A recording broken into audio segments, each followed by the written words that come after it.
how do you strike the balance between taking advantage of all these good opportunities without seeming like maybe that you're taking too much advantage? Like, I wouldn't say that you are, but maybe other people maybe other people perceiving us because we've already had prep as a stepping stone, that we should like not feel that we can take, have the right to take advantage. So how have you been able to navigate that? You should go after every opportunity that's out there for you, and these organizations are there to accelerate you, to help you realize your overall potential, your human potential, so, educational potential, career potential, and so forth.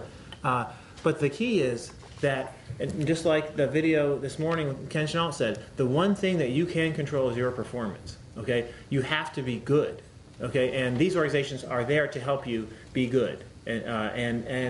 And so the challenge is, if you go through all these organizations and you're not ready to go once you get to these, when you're competing at the world-class level, at the top educational institutions and companies and nonprofits and so forth and foundations, if you're not ready, then it reflects poorly on the, on the whole system. So you have to take full advantage. Not have a sense of entitlement. Understand that ultimately it comes down to how good you are, and then secondly, the other piece of good news is that I think, and we have, I'm curious if I'm not even put Stephanie on the spot here, but I think the organizations the institutions, companies, and foundations, and so forth that are supporting these types of organizations, they want to see people move from one program to the other, because that shows them that the investments they're making at different stages of the pipeline are working, and their efforts to link the organizations like ours together to help build a more robust pipeline, those efforts are working. And ultimately the proof is in the pudding is whether you all are getting to your potential. And that's the end game.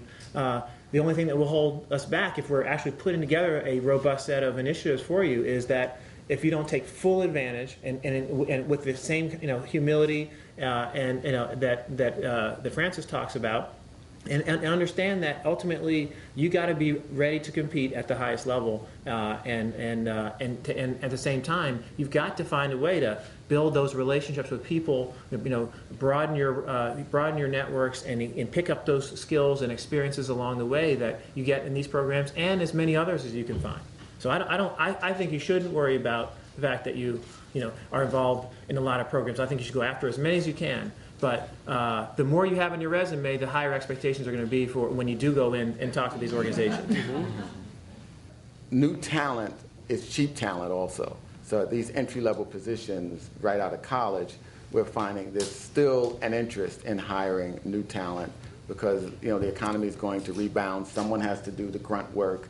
They need they have established programs in place. On the foundation side, the more traditional nonprofit part of SCO, the Scholars Program, it's been tougher to raise money. I mentioned earlier, this is not the sexiest part of the young people that we're focused on. Those who appear to be doing well, and then giving them the academic preparation so they can catch up. There's a lot of focus on the most at-risk kids. So that's been more of a challenge. I think similarly, I think we've been, this is a tough environment. And I think the interesting thing is, in this environment, if you're trying to recruit young people into your programs, they're going to be more scrappy about finding opportunities so they know how hard it is to get a job, okay? And that can play to your strength. I think the other piece, and again, the two levels are sort of how your students doing it in place, and then, as William said, what does it look like from a opportunity standpoint and a funding standpoint in these very tough times, especially with the very tough time in the financial services sector in particular. We've been very fortunate, and that with the we actually, from a funding standpoint, partnership standpoint, we're up in the financial services sector or year on year, and it's not because I think it's because organizations still are looking for really good talent. Again, as I said before, our business model really is about developing and delivering great talent. And if you can do that, then and when it comes to minority talent, there is a huge appetite for really good minority talent. There's not a huge appetite for mediocre minority talent. Okay, so the pressure for us is that people have to be that much better in this environment, or else bad things are happening. So I think that we send our young people into all the different sectors, from media and entertainment to Wall Street to the nonprofit sector, and in these environments you probably see a little bit different distribution among groups. To William's point, but overall we've been able to grow the number of placements in our programs, the number of students, and largely because and even in this tough environment, our partners are sticking with us, and not, again, I think that not because they think we're nice people, but they think it's because they think that talent makes the money. And I would just have to say that at every juncture, one of the things that Francis brought up, the brand that you are able to cultivate goes a long way, and then you see that when William is able to say that they're doing just fine in the internships, that's because the SCO brand really does mean something in that realm to people, where even when things contract, people know where to look, and I think we've enjoyed similar success. When I thought in the college level we were going to be face a lot of challenges this year, and then we found that at that level the Prep for Prep brand means quite a lot. So I think that really it speaks to the quality of the program and the quality of the relationships that you cultivate, how you weather tough times. I think that we've conditioned our young people in some ways to believe that if you can just get to college, that's the end game, right? Or if you can get to Columbia Business School, Harvard Business School, you are set. And it's actually completely false. And I was up at Bowdoin College recently, giving talk and talking to some of the folks in admissions there, and they have a very aggressive outreach to find really high quality young people from different types of backgrounds. And schools like Bowdoin and other schools, what they find is that these incredibly talented kids come in there, and what they don't focus on is how many doors you can open up through how highly you excel in college experience versus how many doors you close for yourself by making mistakes.